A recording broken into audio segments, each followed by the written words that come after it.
날이 저물어 갈 때 빈들에서 걸을 때 그때가 하나님의 때 내 힘으로 안 될 때 빈손으로 걸을 때 내가 고백해 여호와 이래 날이 저물어 갈 때 빈들에서 걸을 때 그때가 하나님의 때 내 힘으로 안 될 때 빈손으로 걸을 10월 10일 주일 예배 하나님께 올려드립니다.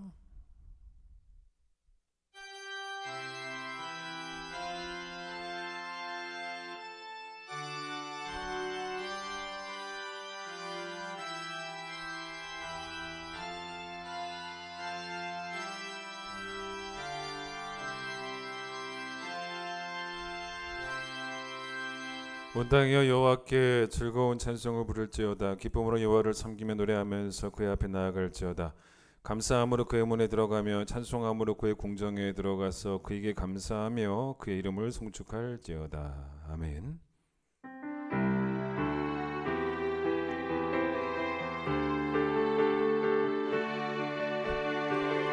지존하신 주님 이름 앞에 모두 무릎 꿇고 다 경배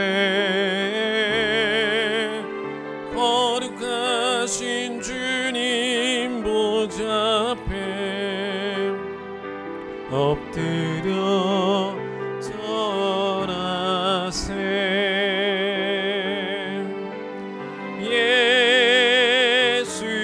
예수는 그리스도 예수는 주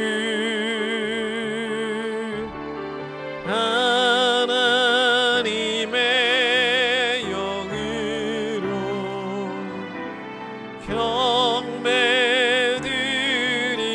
경배드리리. 우리의 죄악을 고백합니다.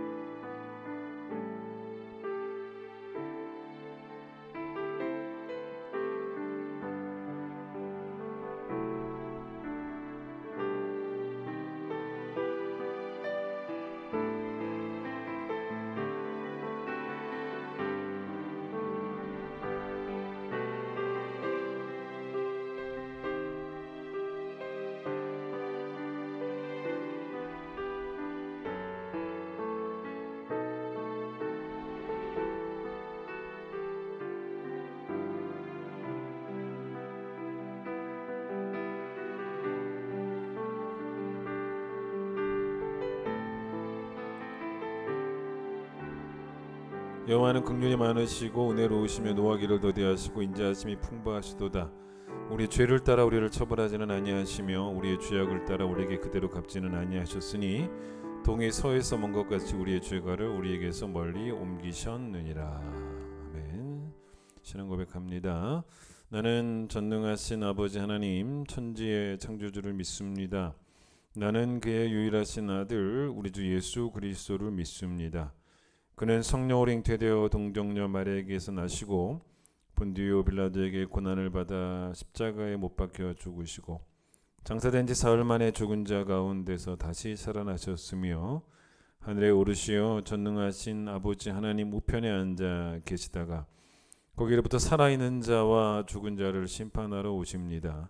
나는 성령을 믿으며 거룩한 공교회와 성도의 교제와 죄를 용서받는 것과 몸의 부활과 영생을 믿습니다. 아멘. 406장입니다.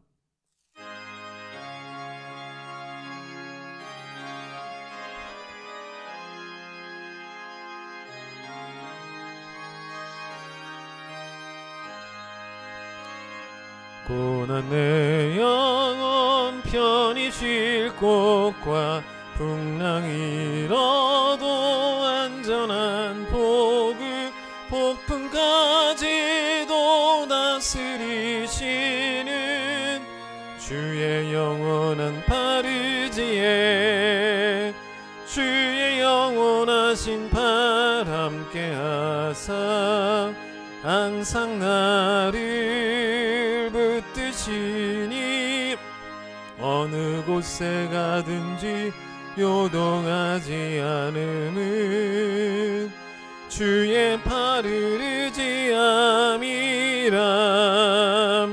세상 친구들 나를 버려도 예수 늘 함께 동행함으로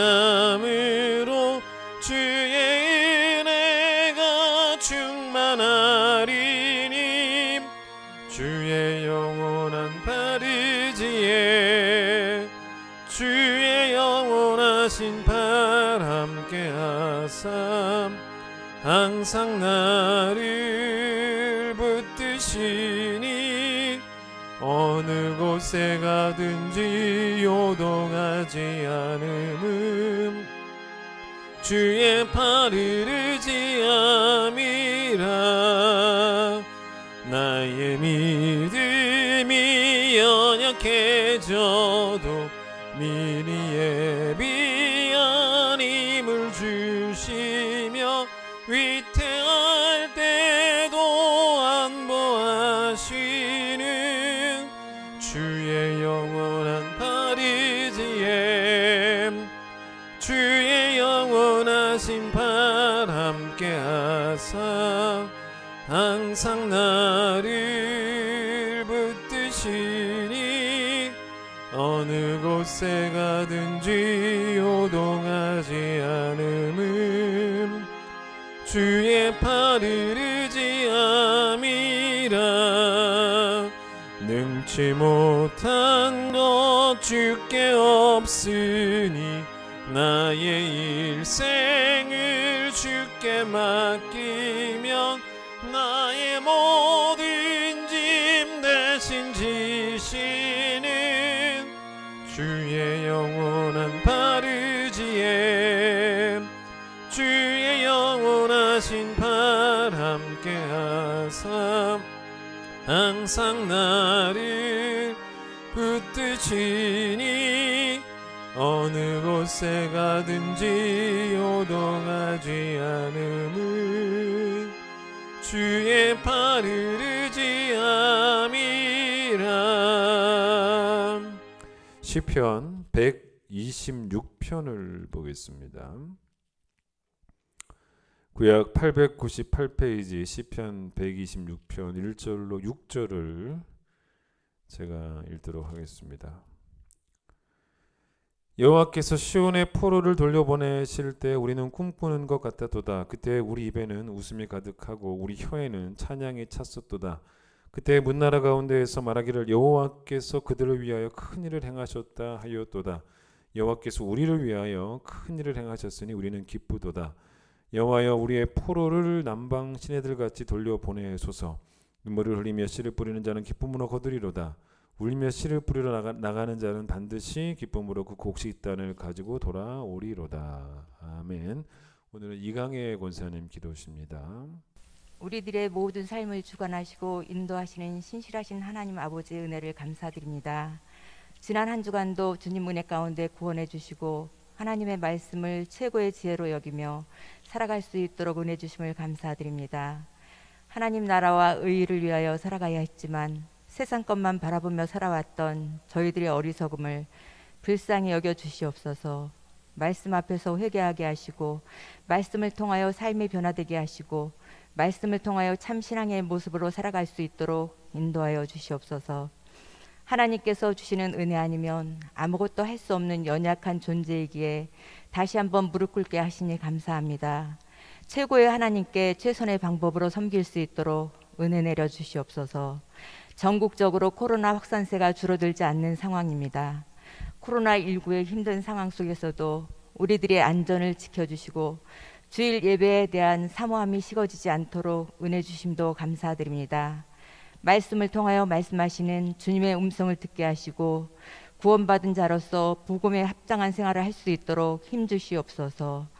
백신 접종을 통하여 많은 사람들이 건강과 생명을 지켜나갈 수 있도록 인도하여 주시고 코로나 전염자 수가 줄어들어 예배와 일상의 생활들이 회복되어서 그리운 얼굴들, 보고픈 얼굴들 볼 수 있는 그날이 속히 오기를 기도합니다.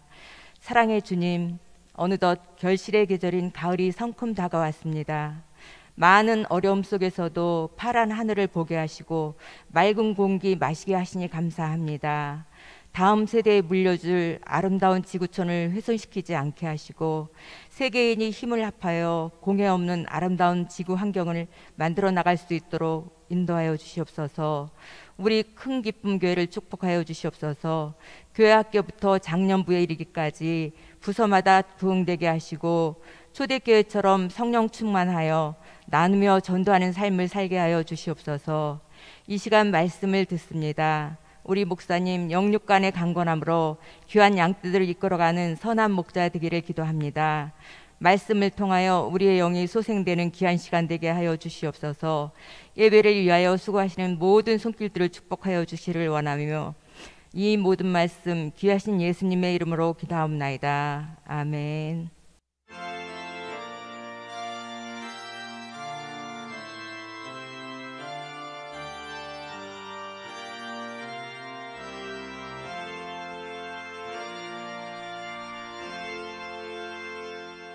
복원하겠습니다.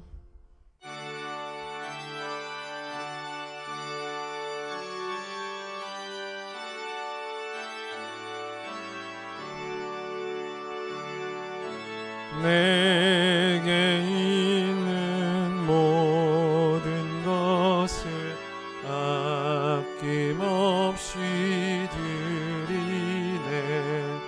사랑하고 의지하며 주만 따라 살리라. 주께 드리네. 주께 드리네.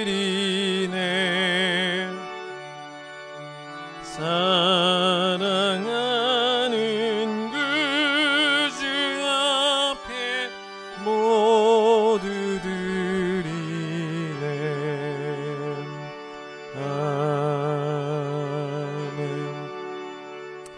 주님이 우리에게 예배하라고 정하신 거룩한 주의 날, 세상 모든 염려 걱정 다 내려놓고 주 앞에 나와 예배드립니다.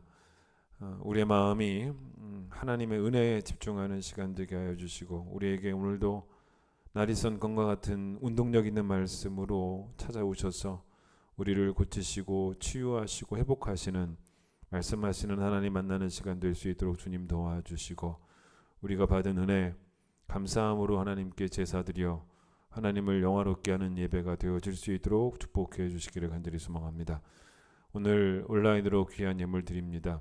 하나님께 드린 예물입니다. 주께서 받아주시고 주의 거룩한 주에게 주님께 뿌려지는 거룩한 향기가 되어지는 예물이 될 수 있도록 주님 도와주시고 또 이 예물이 사용되어질 때마다 하나님께서 또 이 땅 가운데 계획하셨던 하나님의 생각들과 하나님의 계획들과 또 하나님의 뜻이 이루어지는 일 가운데 귀하게 쓰임받는 예물 될 수 있도록 주님 도와주시며 될 때로 우리가 물질의 재물에 소망 두지 말게 하여 주시고 은을 사랑하는 자 없게 하여 주시고 금을 사랑하는 자 없게 하여 주시고 돈을 사랑하는 자는 돈에 소망을 둘 수밖에 없습니다. 하나님만을 사랑하고 하나님께만 소망을 둔 우리 모두가 될 수 있도록 주님께서 역사하여 주시고 또 재물을 가지고 선한 사업에 힘쓰고 또 베풀고 나누어지기를 좋아하는 우리 귀한 성도들이 될 수 있도록 또 선을 행하되 절대로 낙심하지 않은 우리 모두가 되어질 수 있도록 하나님께 축복하여 주시옵소서. 예수님 이름으로 기도드립니다. 아멘. 교회 소식을 전하겠습니다. 세례 신청을 받습니다. 입교 세례 같이 받는데요. 그래서 내일 제가 여러분에게 문자로 세례 입교 신청 링크를 보내드리겠습니다. 주일 예배 신청하듯 신청해 주시면 되는데 유아 세례 받으신 분들은 입교를 신청하시면 되고 유아 세례 받지 않으신 분들은 세례를 신청하시면 됩니다. 우리 교회 등록한 지 6개월 이상 되고 또 만 15세 이상 되신 분들 신청하시면 되고요. 그래서 10월 24일 주일부터 오늘 주보에 나온 것처럼 10월 24일, 10월 31일, 11월 7일, 11월 14일 이렇게 4번에 걸쳐서 주일 오후 4시에 줌으로 교육을 하도록 하겠습니다. 그리고 난 다음에 11월 20날 토요일 날 오후 5시에 세례 입교 문답을 하고요. 이번에 세례 입교식은 좀 빨리 하겠습니다. 추수감사 주일에 하려고 합니다. 그래서 11월 21일 추수감사 주일인데 그날 세례 입교식을 하도록 하겠습니다. 5월부터 8월까지 우리 교회가 받은 헌금, 하나님께 드린 여러분의 헌금 수입과 또 사용한 지출에 관한 그 재정 보고를 교회 로비에 게시해 놓았습니다. 물론 감사를 다 했습니다. 감사 다 하고 난 다음에 재정 보고하는 것이니까 여러분 확인해 보시기를 바랍니다. 우리 2부 찬양대 사랑 찬양대 지휘자이신 표미경 지휘자 선생님의 딸인 은숙양의 결혼식이 이번 주 토요일에 서울 예한교회에서 있습니다. 토요일 오후 3시여서요.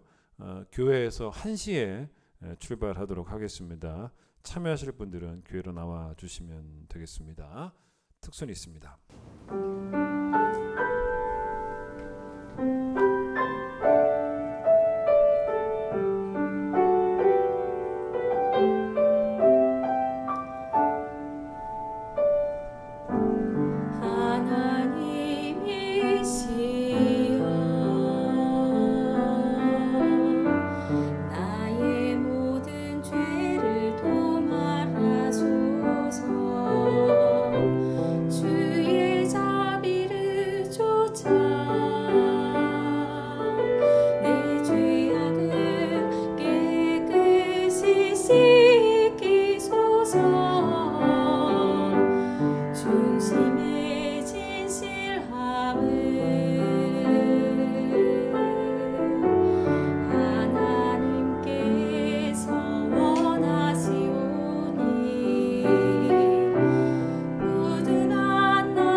우리도 함께 찬양하겠습니다.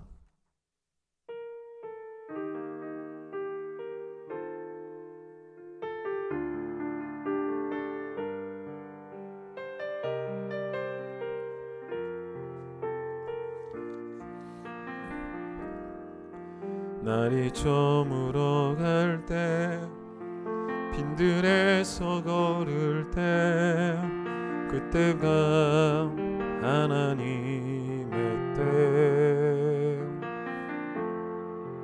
내 힘으로 안 될 때 빈손으로 걸을 때 내가 고백해 여호와 주가 일하시네 주가 일하시네 주께 아끼지 않는 자에게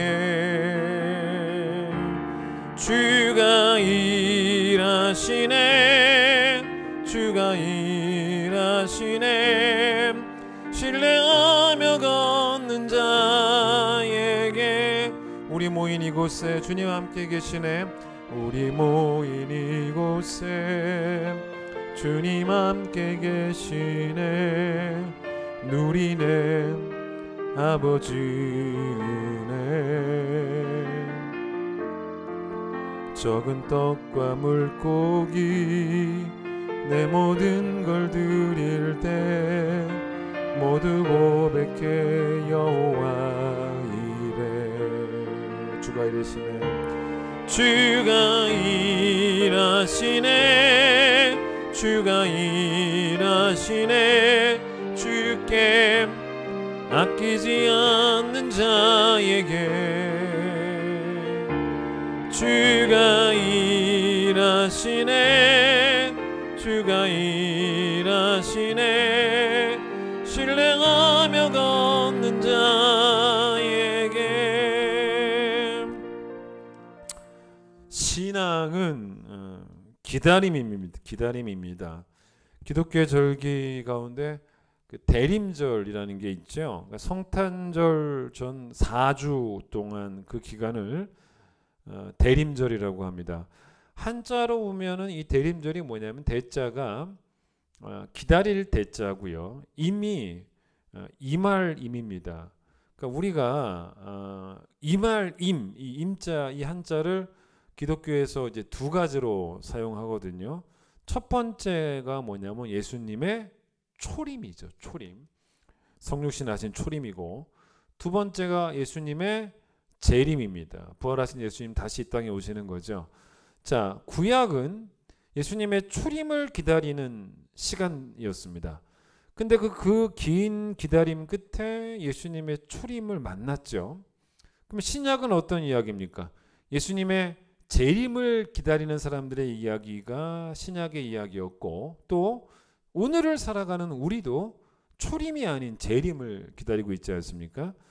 그래서 이 대림절에는요 단지 예수님의 탄생만 기다리는 것이 아니고 재림까지 기다리는 의미가 있는 것이고 또 이 대림절은 이 기다림을 훈련하는 시간이기도 합니다.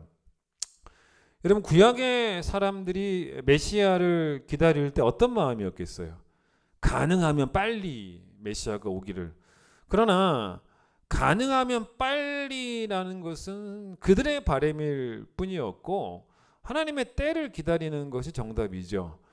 예수님의 초림은 이미 이루어졌지만 우리는 또 대림절을 지나면서 신앙은 기다림이다라는 그 주제를 다시 한번 그 진리를 다시 한번 훈련하게 되는 것인데 예수님의 재림도 마찬가지입니다. 우리의 바람이야. 가능한 빨리죠.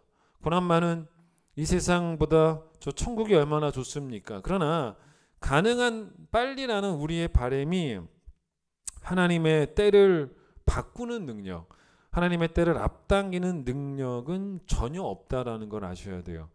근데 우리의 문제가 뭐냐면 너무 우리는 아는 척을 많이 한다는 게 우리의 문제입니다. 우리는 우리가 하나님의 자리에 자꾸 올라가려고 해요. 내 생각이 하나님의 생각보다 깊을 수가 없는데 근데 여러분 하나님의 때라는 것은 곧 뭐냐면 하나님의 생각이거든요.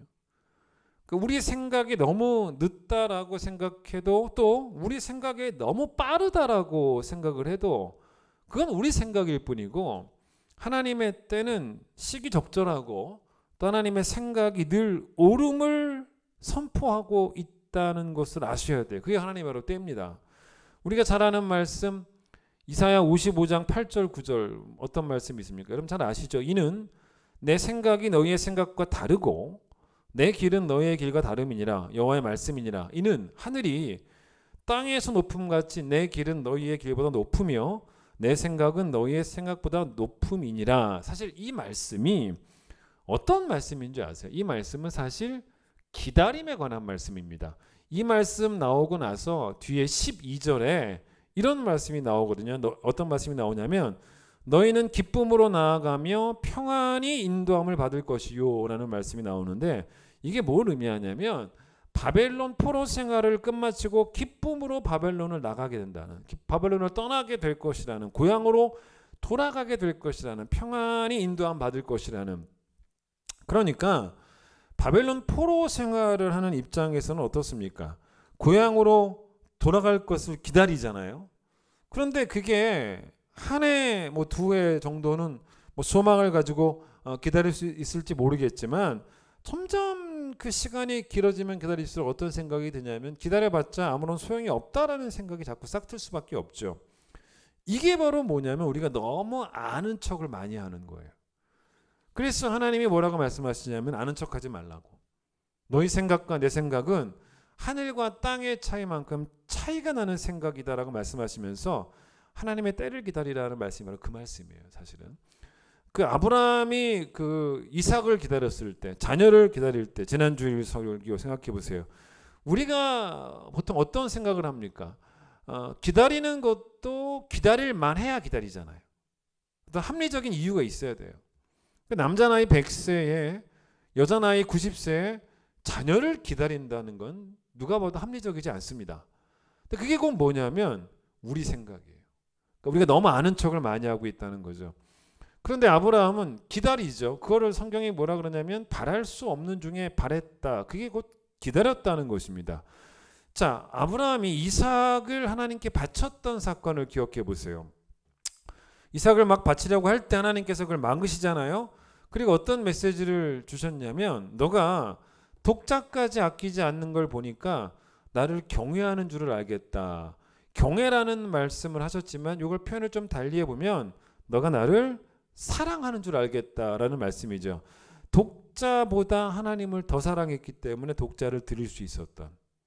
그런데 여러분 그것도 아브라함의 하나님을 향한 사랑이지만 이삭을 하나님께 드릴 때 근데 이삭을 낳기 전에 하나님을 기다렸던 것, 하나님의 때를 기다린 것도 사실 하나님을 향한 사랑이었단 말이에요. 왜냐하면 사실 사랑이라는 게 뭡니까? 우리가 누군가를 사랑할 때 가장 중요한 태도는 그 사람을 나에게 맞추는 건 사랑이 아니잖아요. 나를 그 사람에게 맞추는 게 사실은 사랑 아닙니까? 기다림이라는 게 뭐냐면 내가 그 사람을 사랑한다면 그 사람의 시간에 내 시간을 맞춰버리는 게 기다림이에요. 예를 들어서 고3 수험생을 둔 부모의 태도를 생각해 보세요. 그러니까 고3 수험생 엄마가 딸한테, 아들한테 야 엄마는 무조건 11시에 자야 되니까 11시까지는 꼭 집에 와라 이렇게 말하지 않죠. 오히려 아이가 엄마에게 엄마가 잠잘 수 있는 시간을 정해주는 꼴 아니겠습니까? 엄마 나 오늘 공부하다가 새벽 1시에 집에 들어올게 라고 말하면 엄마는 그 시간까지 아이를 기다립니다.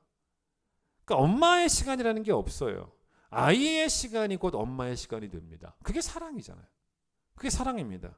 탕자 비유도 한번 생각해 보세요. 둘째 아들이 집에 돌아올 때까지 아버지는 기다렸지 않습니까? 근데 아버지가 혹시 그랬습니까? 아버지가 이랬습니까? 언제까지 안 돌아오면 곧 딱 그 날짜를 정해놓고 언제까지 안 돌아오면 넌 더 이상 내 아들이 아니다. 그러지 않았다는 거죠. 아들이 돌아온 시간에 아버지가 다 맞췄어요. 그런 아들에게 아버지가 너 왜 이렇게 늦게 돌아왔냐라고 조차도 말하지 않았습니다. 마찬가지예요. 하나님을 향한 사랑은 반드시 기다림으로 표현이 돼야 되는 거예요.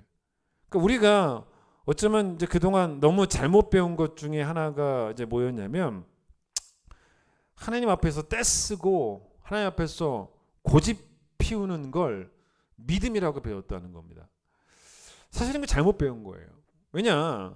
자, 첫 번째 잘못된 태도가 뭐냐면 내 뜻을 내가 원하는 때 이거죠.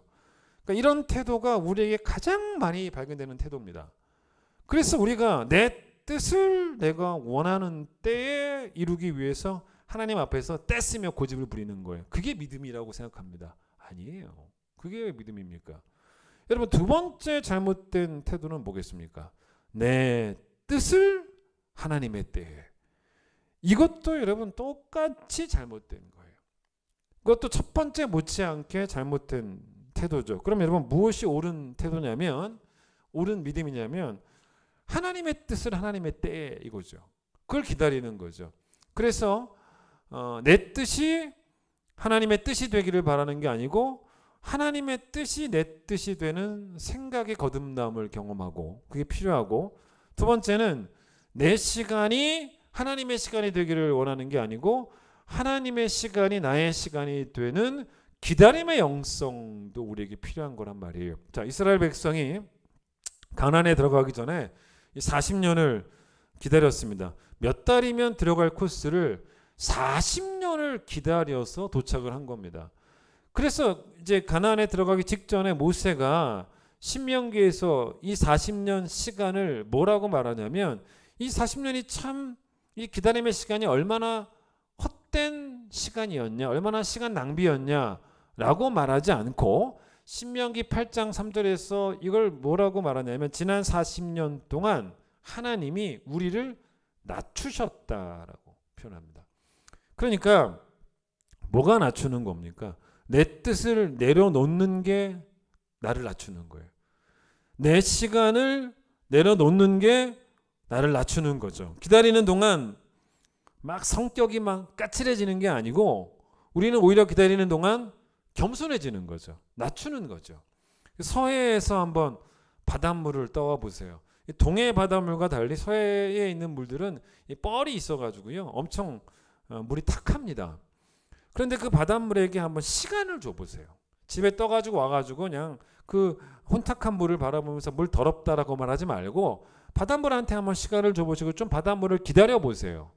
여러분, 그럼 어떻게 되냐면 그 불순물들이 다 가라앉아서 윗물은 맑아집니다. 여러분, 그게 우리에게 기다림의 의미가 되는 거거든요. 내 영혼의 불순물들이 다 가라앉는 시간, 그게 바로 뭐냐면 낮아짐이에요. 그 디모데후서 3장을 나중에 한번 찾아보시면 거기에 말세의 징조가 쭉 나옵니다. 2절부터 나와요. 말세에는 이런 죄들이 기승을 부린다는 거예요. 근데 제일 처음 나오는 게 뭐냐면 자기를 사랑하며라 그래요. 두 번째는 돈을 사랑하며라고 나옵니다. 그러다가 좀 더 내려가서 4절에 뭐라고 나오냐면 조급하며가 나옵니다. 그러니까 말세의 징조 가운데 하나가 뭐냐면 조급하다. 그러니까 조급한 것도 죄라는 거죠. 그런데 이 조급하다라는 표현을 제가 영어 성경 여러 가지 버전들을 보니까 어떤 영어 성경에는 그냥 조급하다라는 단어를 써요. 그런데 어떤 영어 성경들을 보니까 어떻게 나오냐면 이런 단어가 나오더라고요. 여기 나가죠. headstrong이라는 단어가 나갑니다. 조급하다를 headstrong이라는 단어를 씁니다. 여러분 직역해 보세요. headstrong이라는 단어가 뭐겠습니까? 직역하면 머리가 강한 거예요. 근데 여러분 이 머리가 강하다라는 헤드스트롱이 상황에 따라 그 뉘앙스가 달라요. 부정적인 의미도 있고 또 긍정적인 의미도 있는데 이 헤드스트롱이 부정적 의미로 쓰이면 뭔지 아십니까? 여러분 머리가 강하다라는 말을 바꿔볼까요? 그게 뭔지 아십니까? 고집이 세다는 거예요. 자기 생각이 강하다는 것입니다. 여러분 결국 그게 뭘 낳냐면 조급함을 낳는 거예요. 그러니까 세상 사람들과 우리의 차이가 뭐냐면 이런 거죠. 세상 사람들은 내 뜻을 나의 때에 이루려고 스스로 알아서 하는 사람이라면 그럼 우리는 뭡니까? 우리는 뭐예요? 내 뜻을 내 때에 이루려고 스스로 하지 않고 하나님께 도움을 구한다는 거죠. 여러분 이거는 세상과 우리가 이렇게 차이 나면 이거 옳은 게 아니에요. 이건 옳지 않아요. 이게 뭐가 세상과 다를 바가 뭐가 있어? 이건 하나님께서 기뻐하시는 믿음이 아니라는 거죠. 자, 바울이 그의 서신서에서 속히라는 단어를 꽤 자주 씁니다. 여러 상황 속에서 뭐 속히 이런 말을 쓰는데, 근데 여러분 이 속히라는 단어를 어떻게 생각하면 여기는 기다림이 없는 거잖아요. 근데 제가 세 군데를 한번 읽어드리겠는데, 이때 바울이 이 속히라는 단어를 쓰기 위해서 어떤 표현을 쓰는지를 보세요. 고린도전서 4장 19절. 그러나 주께서 허락하시면 내가 너에게 속히 나아가서. 두 번째, 빌립보서 2장 19절. 내가 디모데를 속히 너희에게 보내기를 주 안에서 바람은. 세 번째, 빌립보서 2장 24절. 나도 속히 가게 될 것을 주 안에서 확신하노라. 자, 빈틈 없죠. 왜 빈틈이 없습니까? 어떤 표현을 써요? 주 안에서라든지 아니면 주께서 허락하시면이라는 표현. 속히는 반드시 주께서 허락하시면이라는 전제 조건 하에 속히라는 거죠. 그냥 속히가 아니라 주 안에서 속히라는 거예요. 결국 이게 뭐냐면 기다리겠다는 거예요. 그러니까 자기가 고린도 교회 가는 것도 하나님이 길을 여실 때까지 기다리겠다. 그게 바로 주께서 허락하시면 속히 간다는 말이에요. 디모데를 빌립보 교회에 보내는 것도, 또 자기가 빌립보 교회에 가는 것도 하나님이 길을 여실 때까지 기다리겠다는 것입니다. 여러분, 이 기다림의 영성은 구약에서 특별히 누구한테 확 나타나냐면 다윗이죠. 자, 하나님은 사울을 왕에서 내려버리시고 다윗을 왕으로 세울 것을 이제 뜻하셨습니다. 계획하셨어요. 그래서 제일 처음에 어떻게 하시냐면요, 이게 사무엘상 16장입니다. 하나님이 그 뜻을 사무엘에게 알리시고 이새의 집에 가서 내가 왕으로 삼는 사람을 만나서 머리에 기름 부으라는 거예요. 왕으로 세우라는 것입니다. 그래서 이새가 여러분 누굽니까? 다윗의 아버지였잖아요. 그래서 이새의 집에 가가지고 결국 다윗을 만나서 다윗의 머리에 기름을 붓는 게, 그게 여러분 사무엘상 16장에 나와요. 자, 그런데 사무엘상은 총 몇 장까지 있냐면 31장까지 나옵니다. 그리고 다윗이 왕이 되는 이야기는 드디어 어디 나오냐면요, 사무엘하 5장에나 가서 나옵니다. 그것도 다윗이 제일 처음에 먼저는 이 남쪽 전체 이스라엘 전체의 왕도 아니었어요. 제일 처음에는 남쪽 유다의 왕이 되는데 반쪽만 왕이 된 거죠. 그게 그의 나이 30세였다고 나옵니다. 그리고 이제 그 남유다를 한 7년 6개월 동안 통치하다가 남유다와 북이스라엘까지 전체 통일왕국의 왕이 된 것은 대략 그의 나이 7년 6개월 동안 남유다에서 왕이었으니까 대략 38세가 되어서 전체 통일왕국의 왕이 되었다는 거죠. 온전한 왕이 된 거죠. 여러분, 다윗은요 총 3번 기름 부음 받았어요. 사무엘상 16장에서 제일 처음 기름을 부음 받았고, 근데 그때 나이가 정확히 몇 살인지는 모르는데 학자들은 대략적으로 몇 살이었다고 보냐면 한 15세 정도였다고 봅니다. 그리고 여러분 성경 읽어보시면 기름 부음 받은 게, 사무엘에 의해서 기름 부음 받은 게 사무엘상 16장인데 사무엘상 17장에 뭐가 나오는지 아세요? 골리앗 죽이는 이야기 나옵니다. 다윗이. 여러분, 그때 골리앗은 뭐였어요? 그때 다윗은 뭐였습니까?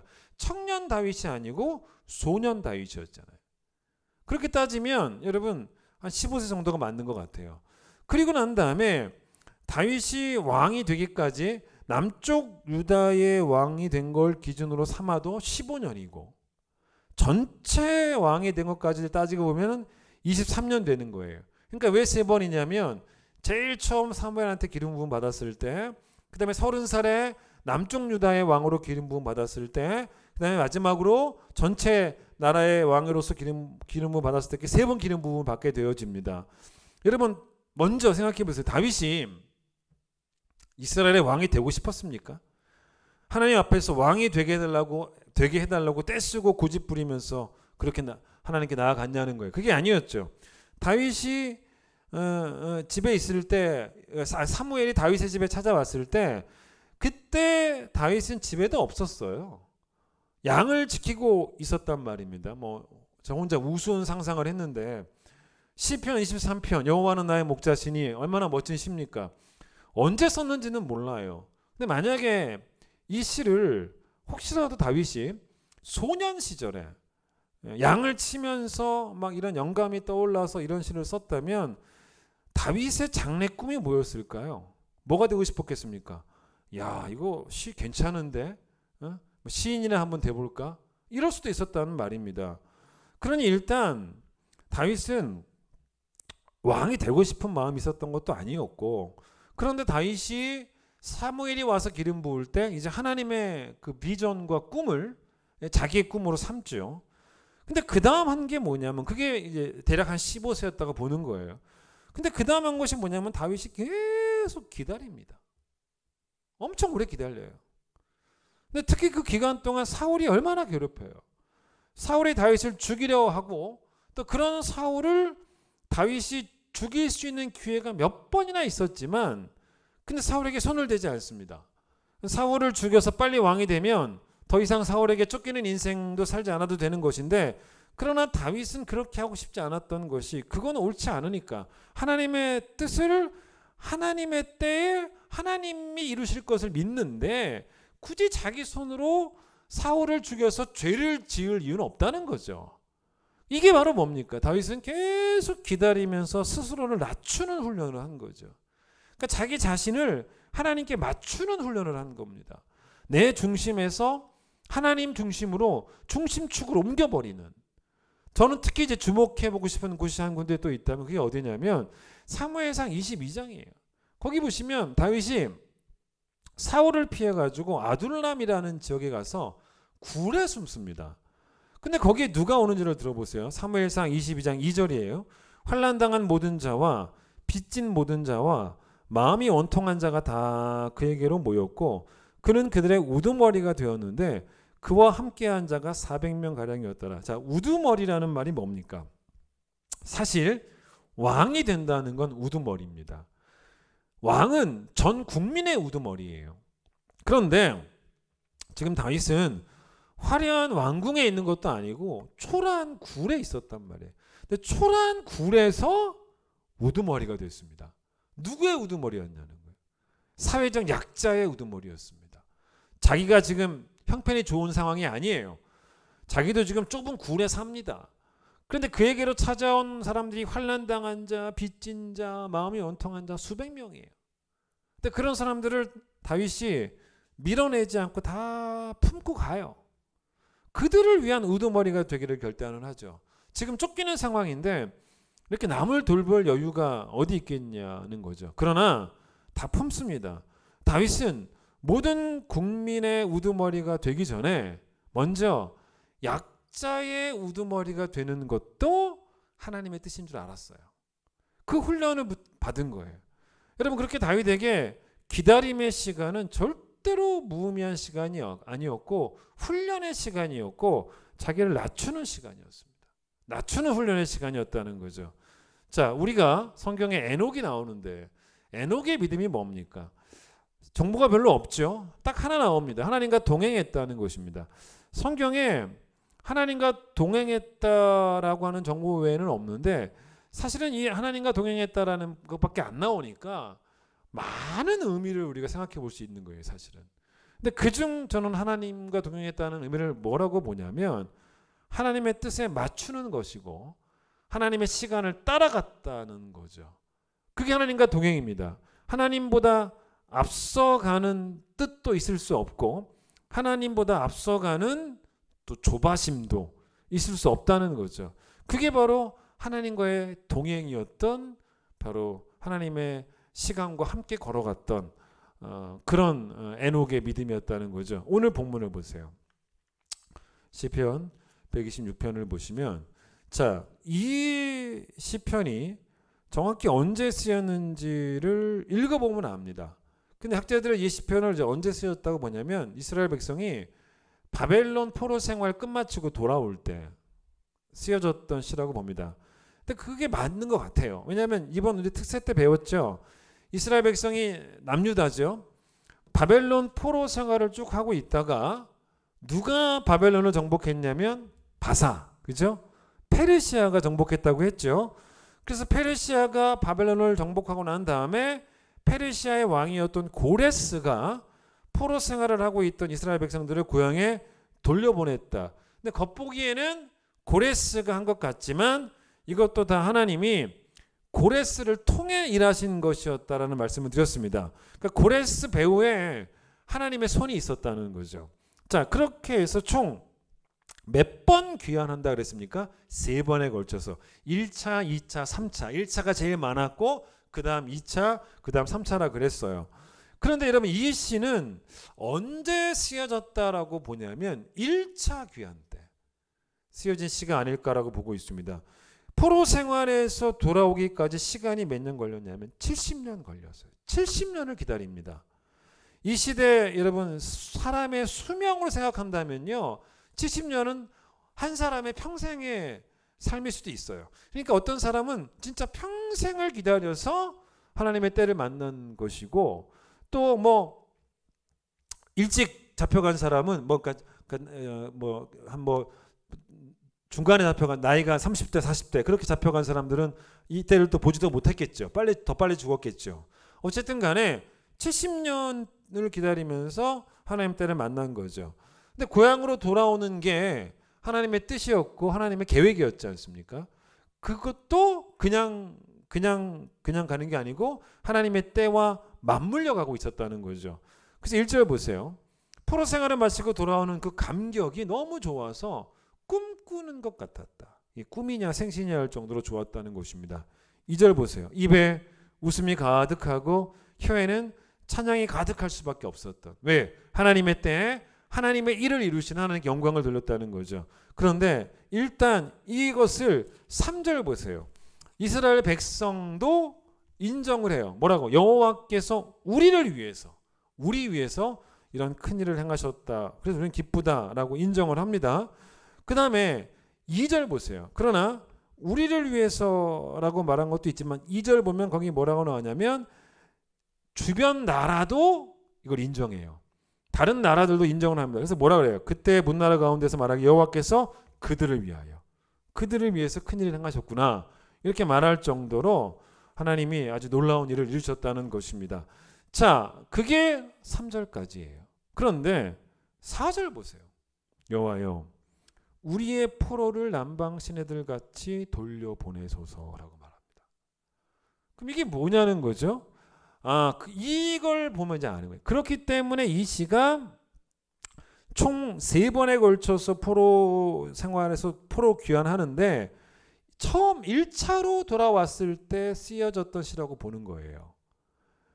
이스라엘이 이제 회복이 돼야 되지 않겠습니까? 근데 여러분 회복이 어떤 겁니까? 3번에 걸쳐서 돌아와야 되고 또 돌아온다고만 끝나는 게 아니고 우리 이번에 특세 때 배웠죠. 성전도 지어야 되고 성벽도 지어야 되고 또 성전과 성벽을 짓는다고 해서 또 끝나는 것도 아니고 영적인 부흥과 영적인 개혁도 있어야 되고 그렇기 때문에 여전히 하나님의 일하심은 남아있는 거예요. 이 이스라엘 회복을 위해서. 그래서 이 이스라엘 회복이 더 필요한 시점에 이 기도를 한 거죠. 그게 바로 4절이에요. 여호와여 뭐라 그래? 우리 포로를 뭐처럼?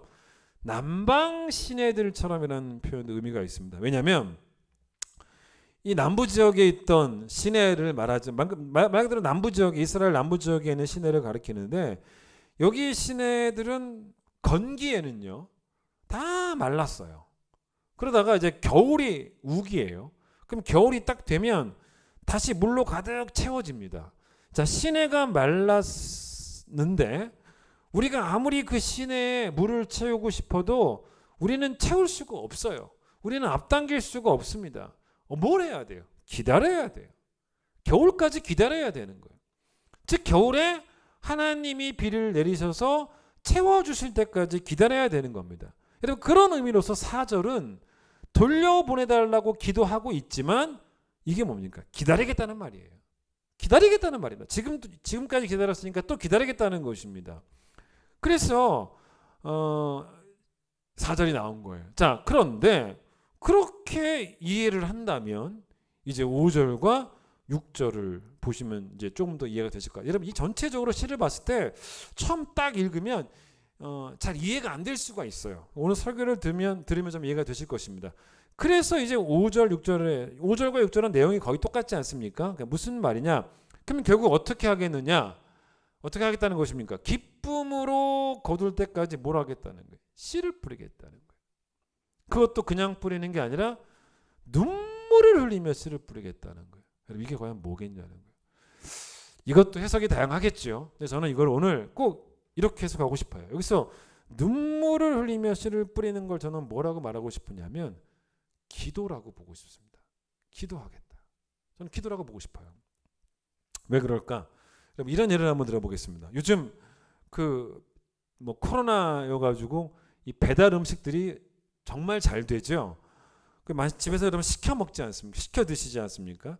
근데 스마트폰으로 이렇게 배달 음식 시키는 그런 앱들이 있잖아요. 근데 우리가 이제 그걸 깔고 이렇게 시키죠. 예전에 그런 거 없을 때 우리 가장 많이 시켜 먹던 게 중국집 배달 음식 아니겠습니까? 근데 이게 빨리 올 때도 있지만 너무 안 올 때 있지 않습니까? 그럼 도대체 내가 주문한 음식이 지금 조리에 들어갔는지 아니면 배달 중인지 확인할 길이 없잖아요. 그래서 기다리다 못해 전화하지 않습니까? 진짜 한참 기다려 전화합니다. 그럼 놀랍게도 그렇게 저도 전화를 여러 번 해봤는데 항상 모든 중국집이 다 대답이 똑같아요. 뭔지 아세요? 지금 출발했다는 거예요. 아직 출발 못했다. 이제 요리 중이다. 그렇게 말하는 정직한 가게 전 본 적이 없어요. 다 지금 출발했다는 거예요. 요즘 배달 앱은 여러분 최첨단이더만요. 주문하고 시간이 물론 오래 걸리기도 하지만 그래도 옛날만큼 기다림이 힘들지는 않아요. 왜냐하면 보이는 게 있어서. 그게 뭐냐면 요즘 어떤 배달 앱들은요 아예 지도가 있더만요. 그 배달 기사가 지금 어디쯤 오는지가 다 보여져요. 다 보여줍니다. 그래서 이제 우리 아파트에 도착한 것까지 딱 다 보여줘요. 여러분 그때는 우리가 기다리다가 아이들과 함께 카운트다운을 하는 거예요. 10, 9, 8 쭉 내려가 보세요. 그 다음에 1, 0 하면 어떤 일이 벌어지는지 아십니까? 띵동 그래요. 그런 시대가 됐어요. 전철 타보세요. 전철 플랫폼에서 기다리는 것 여러분 좀 지겨운 감도 있지만 그래도 전광판에 보여주잖아요. 전철이 어디에 있는지 이전역을 출발해서 어디쯤 오고 있는지 다 보여주니까 그래도 기다릴만 한 거예요. 그 기다리면서 눈물까지는 안 나요. 그런데 여러분 우리의 기다림은 이 성경이 말하는 기다림은 기다릴 만하지 않는 게 문제라는 거예요. 왜냐? 우리가 볼 때 희망이 없어 보여요. 눈에 보이는 증거가 없어요. 여러분 이런 느낌이죠. 지금 씨를 뿌리는 이야기가 나왔는데 이걸 비유를 든다면 딱 이렇게 표현해 볼까요? 여러분이 대한민국에서 농사를 지어요. 농부입니다. 그러면 봄에 씨를 뿌리죠. 봄에 씨를 뿌릴 때 여러분 시간이 지나면 가을에 추수할 게 다 보여요. 이미 보입니다. 씨를 뿌리면서 보여요. 확신이 듭니다. 왜냐하면 분명히 비가 내릴 거예요. 분명히 태양도 뜰 겁니다. 날씨도 좋을 거예요. 그래서 결국 가을에 분명히 추수할 것을 믿고 우리는 봄에 씨를 뿌리기 때문에 어떤 농부가 봄에 씨를 뿌리면서 눈물을 흘리겠습니까? 흘리지 않아요. 여러분 그런데 만약에 이런 거죠. 그런 상황이 아니에요. 대한민국에서 씨를 뿌리는 게 아니고 진짜 물 한 방울 없는 너무 뜨거운 사막에 가서 씨를 뿌린다. 생각해 보세요. 내가 아무리 좋은 마음을 먹으려고 해도요. 펑펑 웁니다. 펑펑 울며 씨를 뿌립니다. 희망이 없어 보이잖아요. 소망이 없어 보입니다. 저는 아마도 시편 기자가 그런 상황을 말했던 것 같아요. 바벨론에서 70년 동안 포로 생활을 하면서 하나님 돌려보내 주십시오 라고 하나님께 기도했겠지만 도저히 상황이 돌아갈 것 같아 보이지 않는 그런 암담한 상황 속에서 얼마나 눈물로 기도했겠어요. 결국 돌아왔죠. 돌아왔습니다. 그 마음들이 5절과 6절에 담겨 있는 게 아닌가. 여러분 미국 속담에 어떤 말이 있는지 아십니까? 무엇을 기도할지 조심하라. 그것을 얻을 수도 있다. 다시 한번 들어보세요.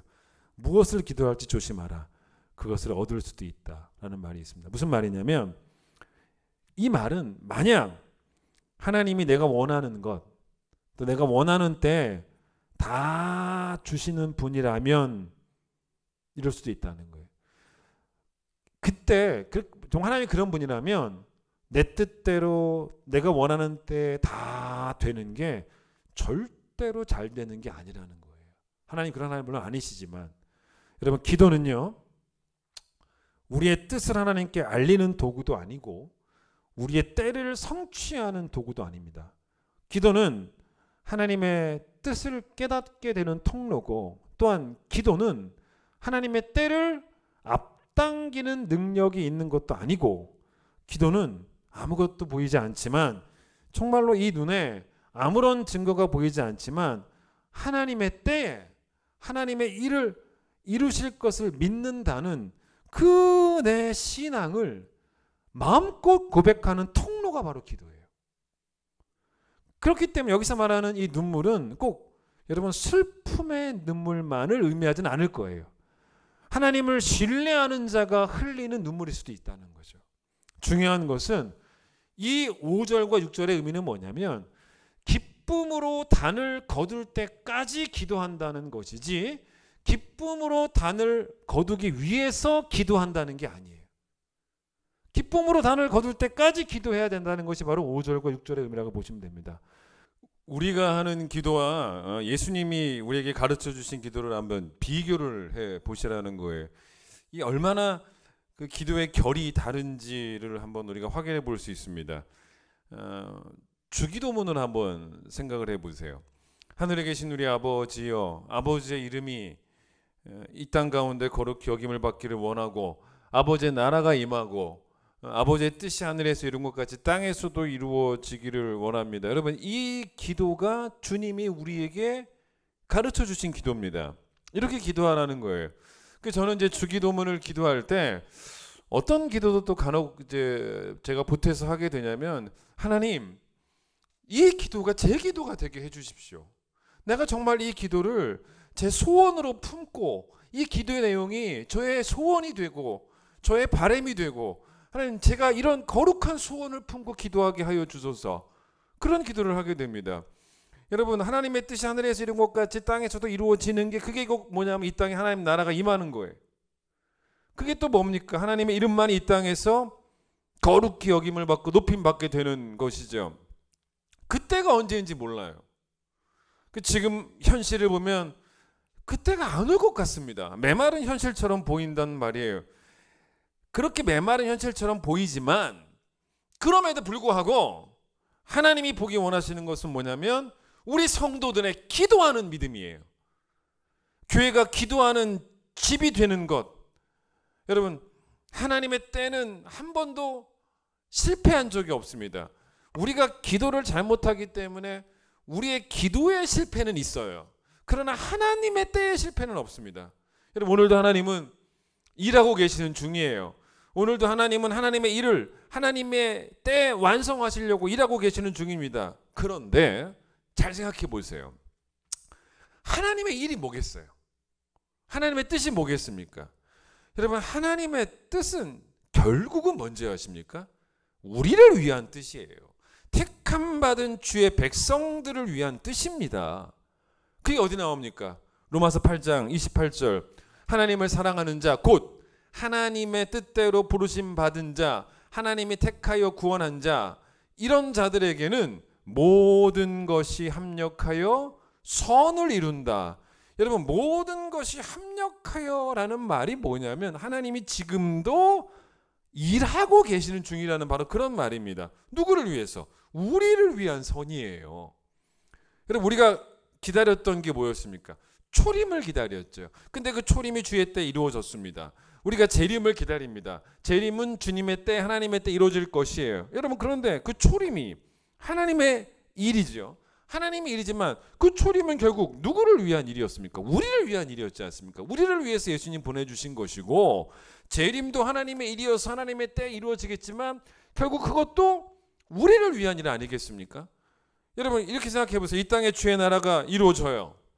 그 주님 나라가 이루어져서 여러분 주의 뜻이 이 땅 가운데 다 이루어져서 우리가 거기에 살게 돼요. 그럼 여러분 거기 살게 되면 우리가 잘 되는 거 아니겠습니까? 그래서 우리를 잘 되게 하신 주의 이름이 거룩히 여김 받고 높임 받게 되어지는 것. 따지고 보면 다 우리가 잘 되는 거예요. 그러니까 여러분 우리를 배제하시고 하나님만을 위해서 선을 이루시는 그런 하나님이 아니라는 걸 명심하셔야 된다는 것입니다. 여러분 그래서 결국 하나님의 뜻이 뭔지 아십니까? 하나님의 뜻의 다른 이름이 바로 뭐냐면 인도하심이에요. 인도하심. 우리는 지혜가 없다는 걸 인정하셔야 돼요. 우리는 능력이 없다는 것도 인정하셔야 돼요. 내가 나를 인도합니까? 망해요. 망할 수밖에 없습니다.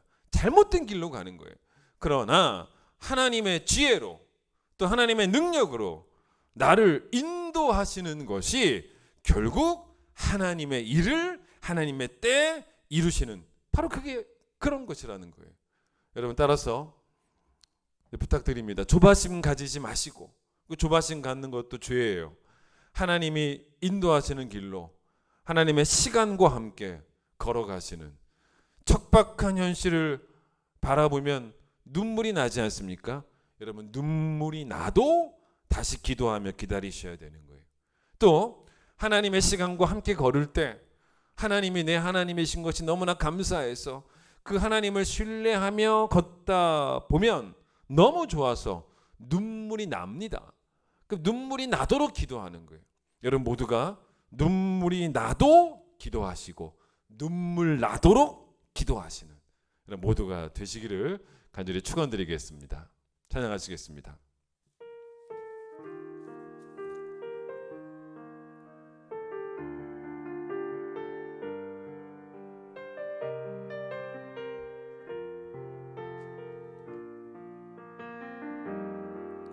날이 저물어 갈 때 빈들에서 걸을 때 그때가 하나님의 때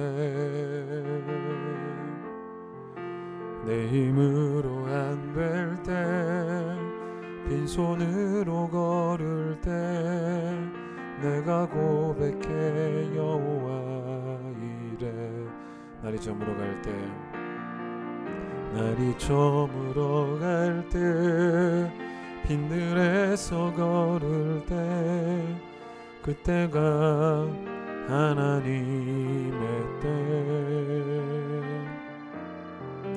내 힘으로 안 될 때 빈손으로 걸을 때 내가 고백해 여호와 이래 주가 일하시네 주가 일하시네 주께 아끼지 않는 자에게 주가 일하시네 주가 일하시네 신뢰하며 걷는 자에게 우리 모인 이곳에 주님 함께 계시네 누리네 아버지 은혜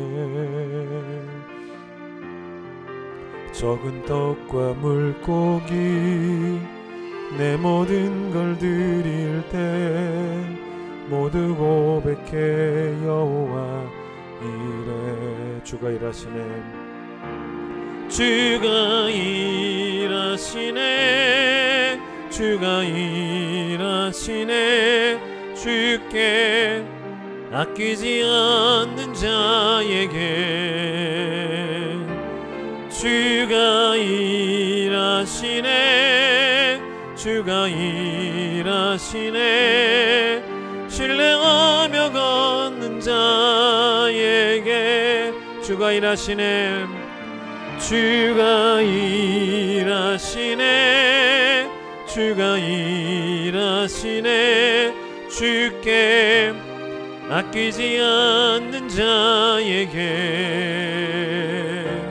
주가 일하시네 주가 일하시네 신뢰하며 다시 한번 고백합니다. 우리를 위해 주가 일하심을 기억합니다. 주가 일하시네, 주가 일하시네. 주께 아끼지 않는 자에게 주가 일하시네, 주가 일하시네. 신뢰하며 걷는 자에게. 하나님, 기다림이 신앙입니다. 기다리면서 더 우리가 낮아지기를 원합니다. 내 뜻을 내려놓게 하시고 내 때를 내려놓게 하시고 하나님의 뜻이 내 뜻이 되어지고 하나님의 시간이 나의 시간이 되어지는 그런 성도들이 되어지기를 간절히 소망합니다. 하나님이 일하시고 계시기에 모든 것을 합하여 선을 이루시는데 결국 하나님의 뜻은 또 나를 위한 뜻이기도 합니다. 초림도 나를 위한 하나님의 뜻이었고 재림도 나를 위한 하나님의 뜻입니다. 우리가 조급한 것이 얼마나 하나님 앞에서 잘못한 일인지를 깨닫게 하여 주시고 눈물을 흘리며 기도의 씨를 뿌리되 주님께서 주님의 일들을 주의 때에 이루시는 그날까지 기도하는 우리 모두가 될 수 있도록 주님 도와주셔서 척박한 현실 때문에 눈물이 나도 기도하게 해주시고 그 척박한 현실 속에서 여전히 살아있는 하나님의 선하심을 바라보며 눈물 흘리며 기도하게 하여 주셔서 기쁨으로 단을 거두는 우리 모두가 되어질 수 있도록 하나님 축복하여 주시옵소서. 이제 예수님 놀라우신 은혜와 하나님의 사랑과 성령의 역사적인 교통하심이 주의 때를 바라보며 오늘도 쉬지 않고 눈물을 흘리며 기도의 씨를 뿌리는 우리 모든 성도들 위해 함께하여 주시기를 간절히 축원하옵나이다. 아멘.